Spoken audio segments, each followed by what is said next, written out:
વિવાદ સર્જાયો છે તેની વાત કરીશું। સોમનાથ કોરિડોરના વિરોધીઓ પર વરસ્યા છે દીનુ સોલંકી અને આંદોલનકારી નેતાઓ પર પૂર્વ સાંસદે લગાવ્યો છે ગંભીર આક્ષેપ। દીનુ સોલંકીએ સવાલ કર્યો કે સોમનાથ બંધનું એલાન આપનારાઓને કેમ હવે આંદોલન યાદ આવ્યું।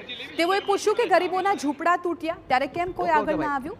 દીનુ સોલંકીએ આરોપ લગાવ્યો કે નેતાઓએ મિલકતો અને નેતાગીરી બચાવવા માટે આંદોલનનો માર્ગ પકડ્યો છે અને એટલું જ નહીં, દીનુ સોલંકીએ પૂર્વ કલેક્ટર દિગ્વિજયસિંહ જાડેજા, સોમપુરા બ્રહ્મ સમાજના પ્રમુખ હેમલ ભટ્ટ અને રબારી સમાજના આગેવાન બાલા શામળા પર પણ શાબ્દિક પ્રહાર કર્યા હતા।